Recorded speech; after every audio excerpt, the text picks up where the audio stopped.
This is Mayor Adrian Perkins, and you're watching Takeover TV.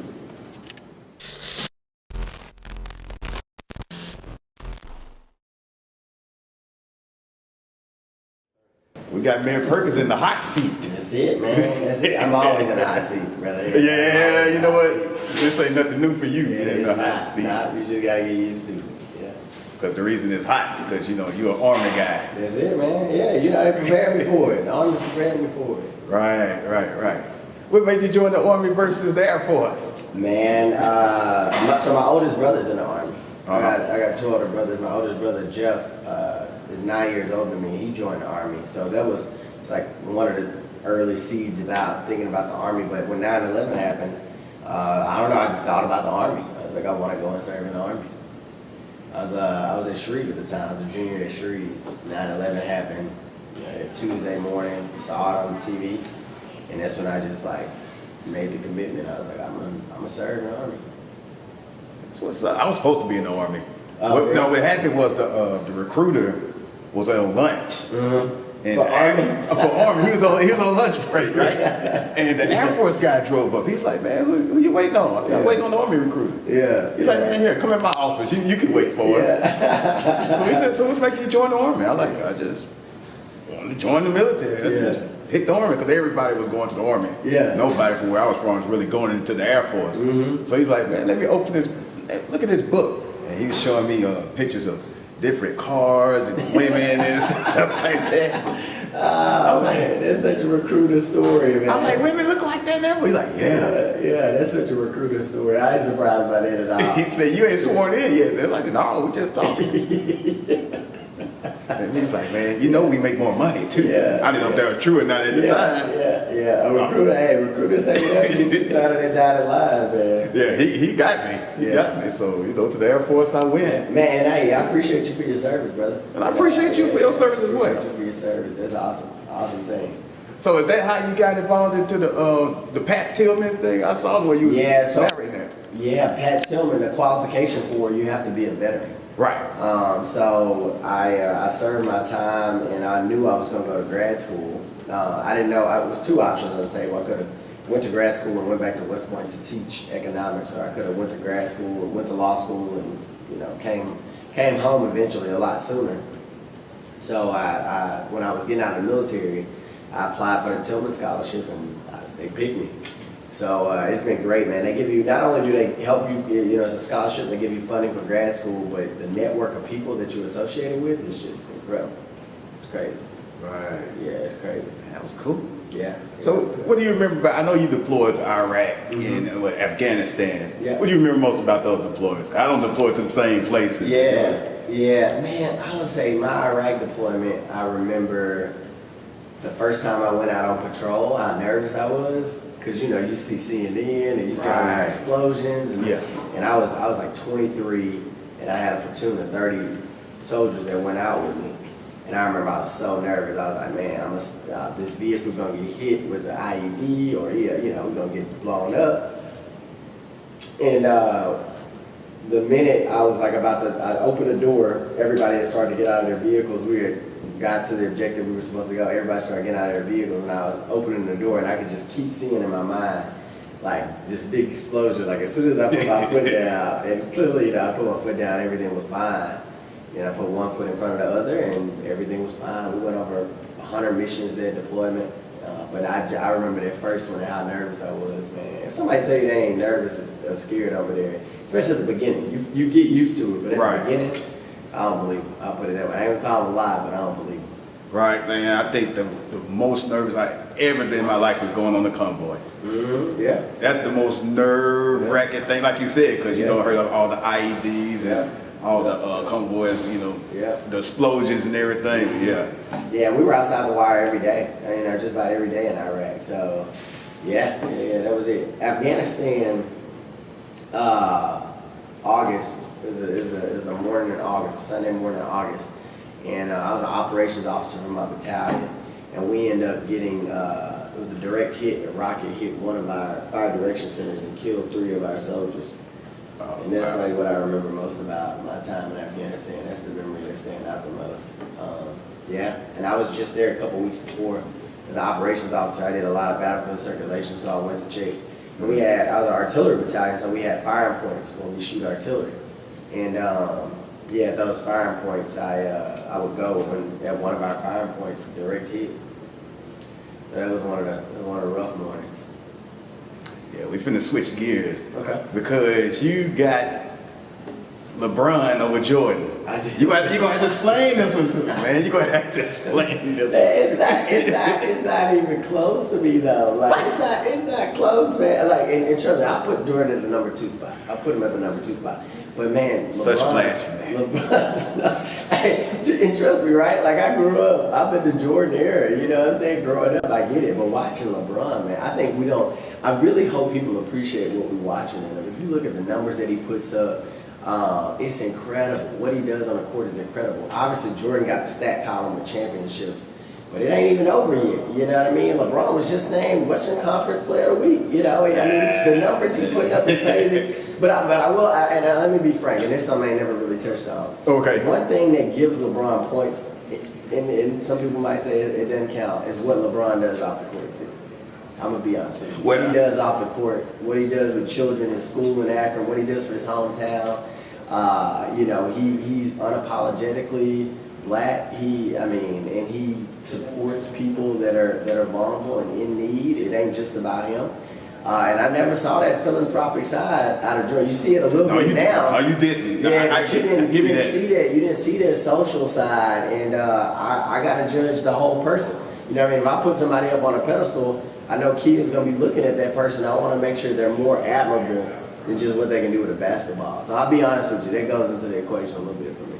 No, that's fair. That's fair. I mean, when you talk about off court, yeah, LeBron's head and shoulders over Jordan. It ain't even close. Yeah. I just feel like on the court, if I had to give somebody the ball with 10 seconds left to go get me this win, I'm giving it to Jordan 10 out of 10. I will say clutch. I will say clutch. Jordan's record is probably a little bit more solid than LeBron's. A little bit more. In the clutch.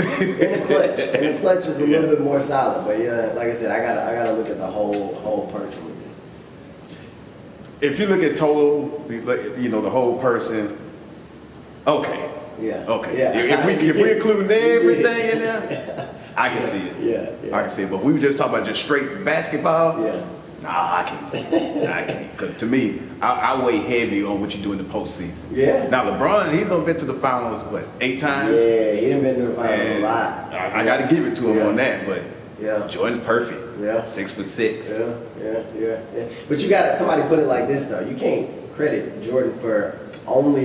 I mean, every time he made it to the finals, they won. But what about the other seasons when they didn't even make it to the finals? You can't punish LeBron for having more successful season. They just ain't take the crown. And like I said, LeBron's story, another beautiful part of it. It ain't over yet. We still get to watch it. Yeah, we still get to watch it. So what you think about your Saints, man?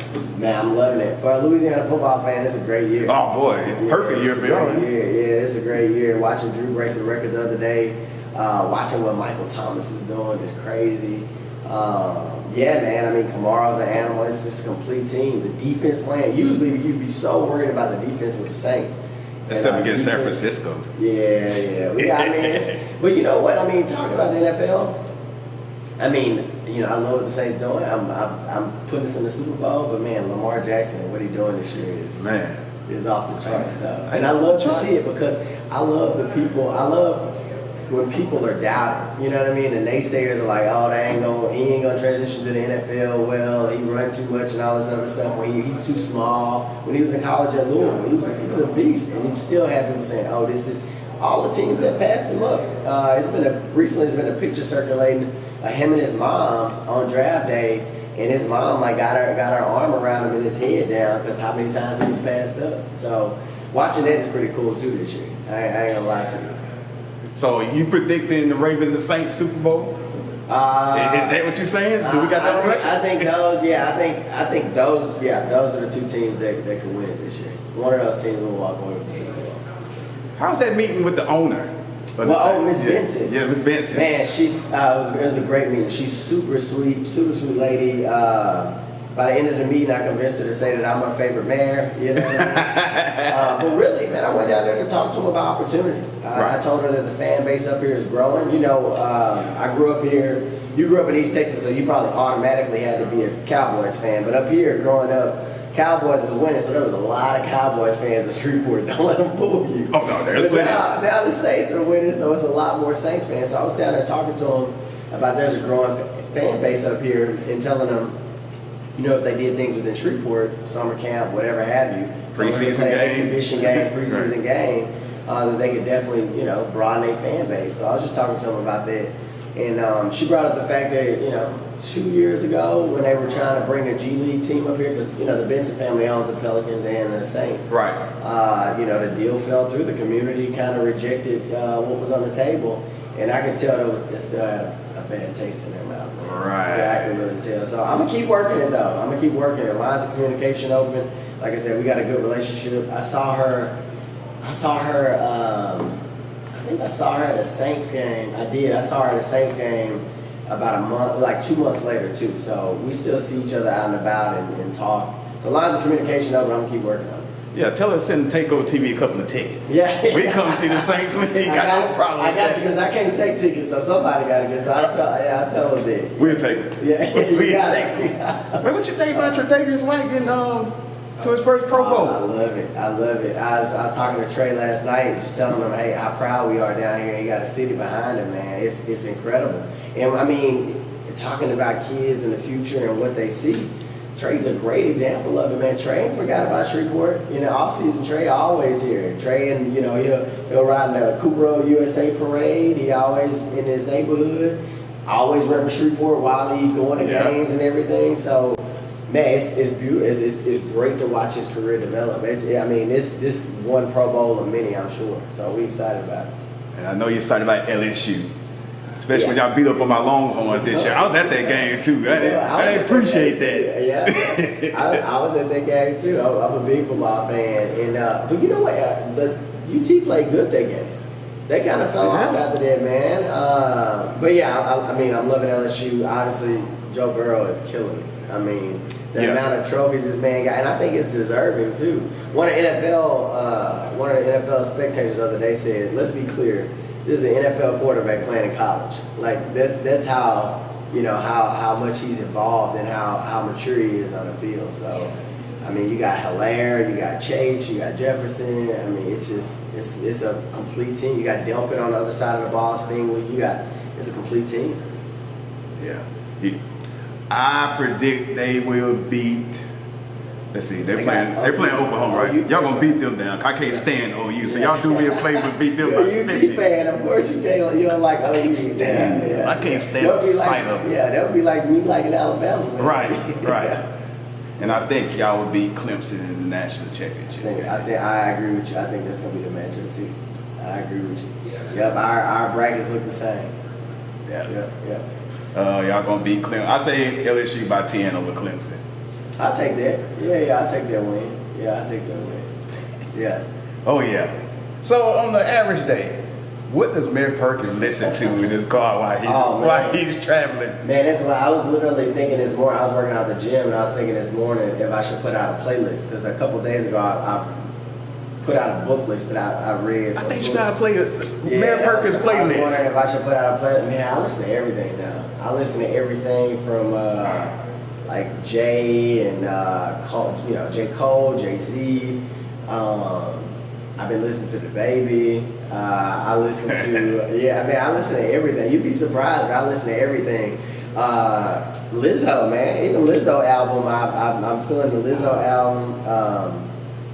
Yeah, a little bit of everything, man. Yeah, Jadena had a good album this year as well. I don't know if y'all heard of Sir S.I.R. He got a real dope album out. If you get some time, check that out. So yeah, I listen to everything. Whatever's out there, I listen to it. Yeah, I might do a little Takeover TV playlist. But I think people would be interested to see the mayor's playlist to see what you listen to. I'll tell you this. I think some older people will be shocked by it. I think some younger people will be shocked by it because I'm all over the map, man. I love music. I just love music. Right. I mean, you can find inspiration in all of it. Some of it ain't perfect, but life ain't perfect, and that's what it is, an art form to, kind of portray what we're going through, so. Right. So I'm going to dive in more into actual Adrian Perkins. Okay, all right. So what made you decide that you wanted to become mayor of Shreveport? 'Cause I know at the age of 33, I was not even remotely thinking about nothing close to that. I was 31. I was in law school whenever I started thinking about it. I was 31. Right. But I mean, it's my hometown. So I was born and raised here. Grew up in Cedar Grove. Pops left when I was younger. Mom raised me and my 2 older brothers. I remember being in Cedar Grove, like hearing gunshots all the time. Sleeping under my bed some nights because all the drive-by shootings, not wanting to get shot as a kid. And even with growing up that way, the community, the village really took care of me. You had, family, neighbors, teachers, coaches, took care of me so that by the time I got to high school, I had a lot of opportunities in front of me. I was all-state in track and field. 2 or 3 years in high school, I had a bunch of offers on the table, and was able to go to West Point. And at West Point, was first black class president in over 200 years. Okay. Served, went to Harvard. And everything that happened after I left this place, though, wouldn't have happened if I wouldn't have had the experiences that I had here and the values that I had here and the support system that I had here. So Shreveport was always on my mind, and I always knew I was coming home. I didn't know what it would look like, though. I'm going to be real with you. I didn't know if I would come back and start a business and, get into the nonprofit space, what exactly I would do.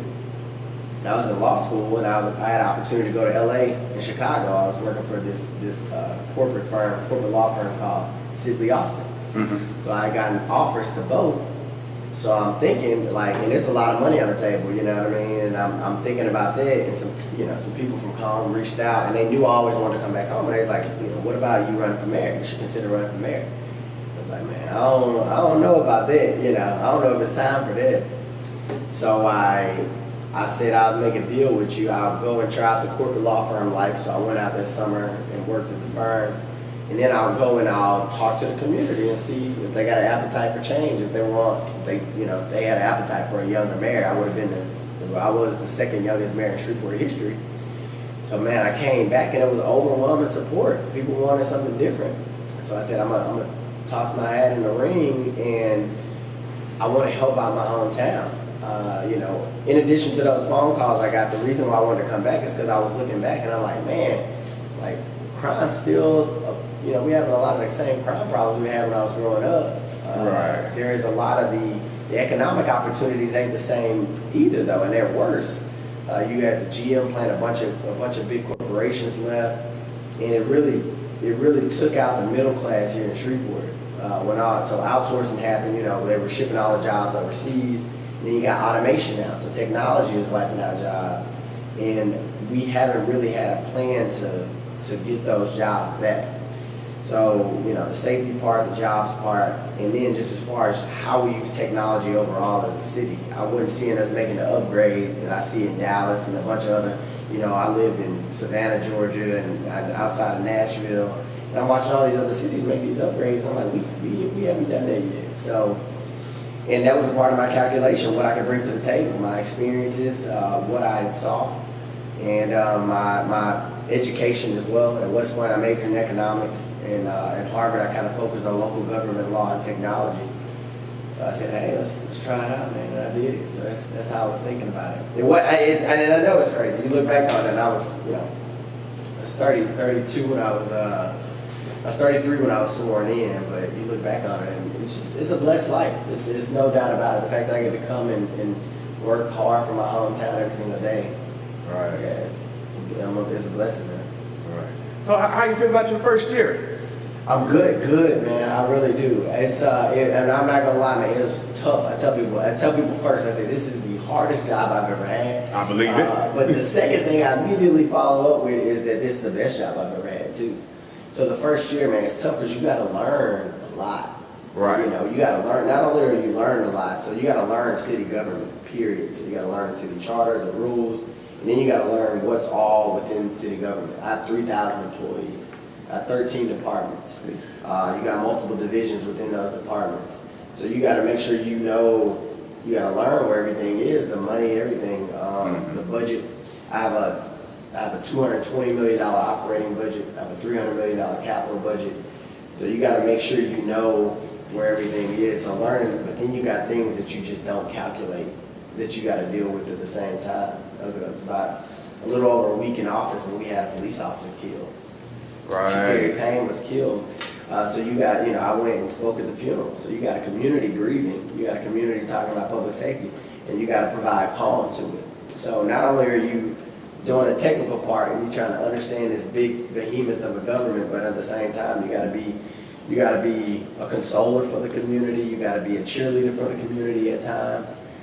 So yeah, just learning all at the first year. That's why I'm excited about the first year. I really feel that I've grown so much as a leader, and we've really worked on a lot of stuff in the first year. In the second year, man, we're gonna take off. Everybody's stronger. My team's stronger. I'm stronger.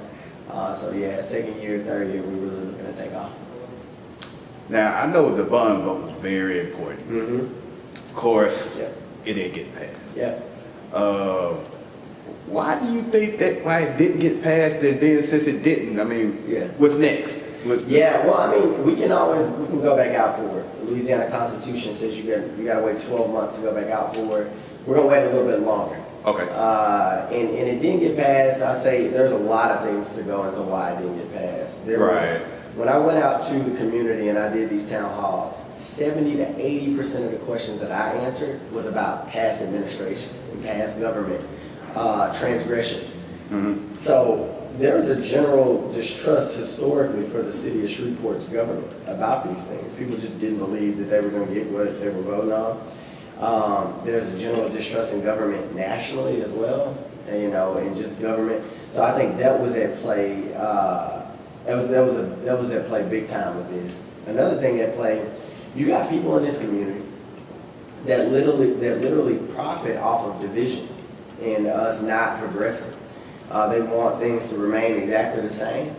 So you got some negative people in the community that I think told people, hey, this is bad, but never offered them anything else.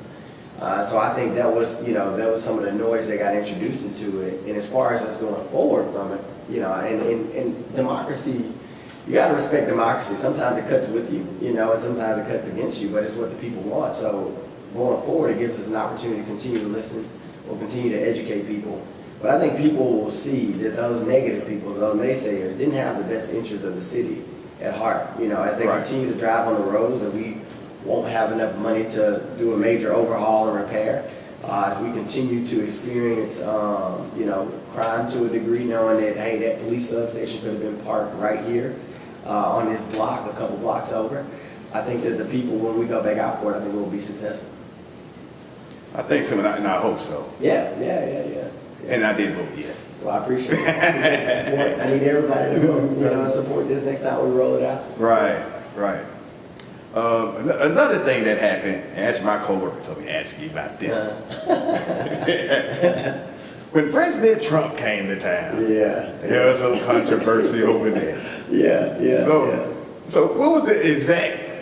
Jeff, let's be clear when you say that. You say he came to town. Well, he came to Bossier Let's paint this picture properly. Yeah, he came to Bossier town, right? He didn't even come to town. You're right. He didn't come to town. So that's a jurisdiction issue. But even before the jurisdiction issue, you get to a legal question on what we can provide because it was a political rally. And we could only provide so much. And I couldn't even disclose what we were providing because it's a security thing. You don't want to give away the security plan. So I told him we provided what we were legally permitted to provide. And anything outside of that would have been illegal. And I was not going to break the law to do to do anything. Right. Yeah, absolutely. So and it's funny to me because it became this political thing, and people was like, oh, he's making this is about political stuff. And I seen that. But since when is obeying the law partisan now? When is that political? Everybody should be obeying the law no matter what political party. I didn't think you're supposed to pick and choose what laws are so there. And I mean, the governor and I have a really close relationship. I supported him in this race. We've never provided security to the governor when he's here. We've never provided it. So it was just something that, some people, again, I talked about those dissenters. I talked about the people that profit from, us not progressing in the city. Some people got a hold of it and they ran with it. Like I said, sometimes I gotta be on Facebook because of what I do. But sometimes I hate being on Facebook because I see things that I shouldn't see. Like I actually seen something this week where there was a group that was having some grievances with you. Somebody made a not so flattering statement. Yeah. Really? And that happens, man. That's, I mean, if you out there doing something, Right. if you were doing something, if you creating change, you got to realize, man, people are gonna come after you because a lot of people want things to stay the same. So I don't worry about that at all. And I'll say social media in general can paint our community, our neighborhoods, our society in a very negative light. Because remember, social media is ran off of algorithms, and they're gonna sensationalize things. They want you to click on that. Oh, this is the murder capital of, or crime is at blah. You know, they don't. No crime is happening on this street corner right here, right now, right? You ain't gonna see no posts go viral about that. You know what I mean? It's at the end of the day, it's about algorithms to make these platforms money. And sadly, often it's at the cost of our community, thinking we don't live in a safe community, or we got all these differences, nobody can really talk anymore. And that's not true, man. I'm on these streets every day. I talk to people every day in this community. And we got way more in common than we got different. Way more in common. In some of the neighborhoods it's portrayed negatively on Facebook, some of the safest neighborhoods in the city, some of the most progressive neighborhoods in the city. So yeah, man, the social media, and I don't mean to pick on Facebook, you know, Instagram can do it, a bunch of other, Twitter can do it. But yeah, we just got to be careful with social media. We got to realize we create our reality. We don't have to accept what we see on some platform. That is true.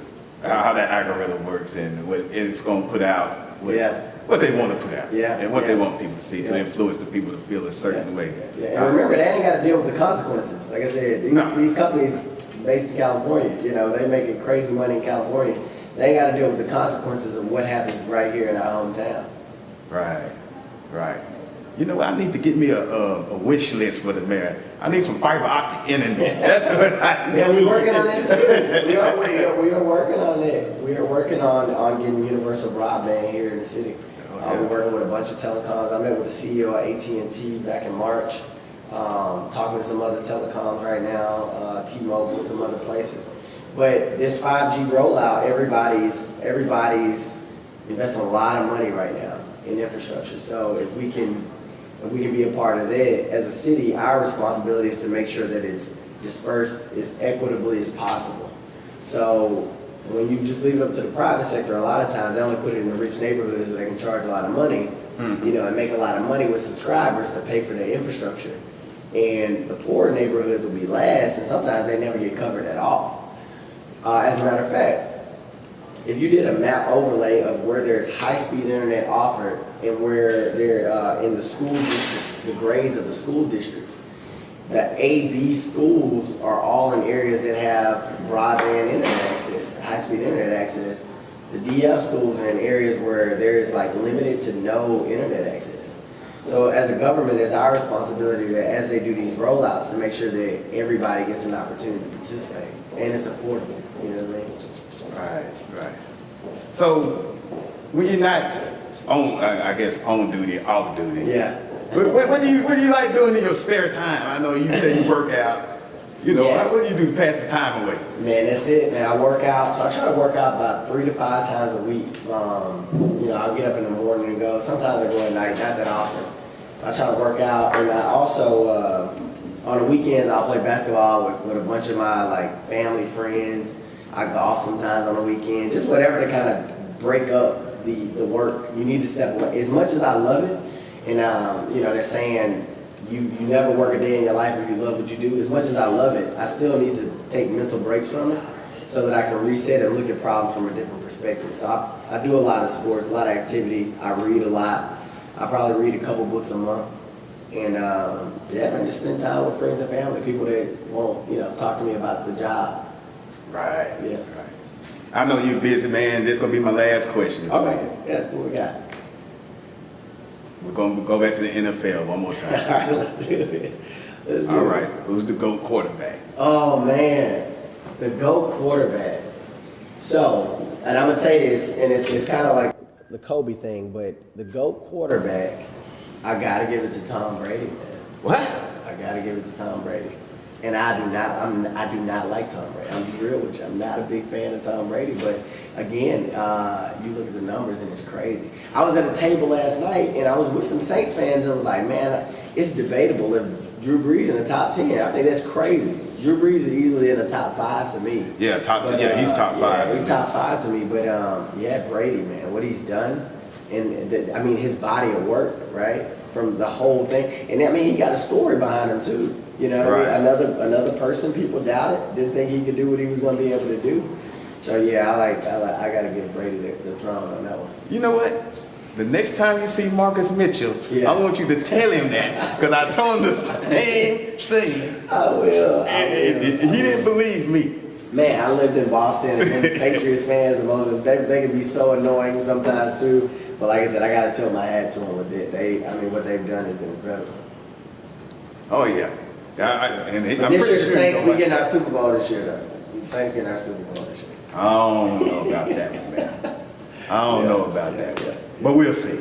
Yeah. But since I know the Cowboys ain't gonna do much of nothing, I'm pulling for you. Man, I'm always quiet about the Cowboys. Too many Cowboy fans in Shreveport. They ain't finna have them coming after me. All right, I'll save you the trouble. Yeah. But man, we appreciate you coming on Takeover TV. I know, it took us a while to get together. You were very busy, man, but I'm glad you took the time out to come down here and talk with me for a little bit. Hope it's been fun for you. It has been, man. I really appreciate you. Big fan of Takeover, like I told you for a while now. So I'm happy I got the opportunity to come out, talk to you in the audience out there. Appreciate it. So till part 2, yeah, there it is. Yeah.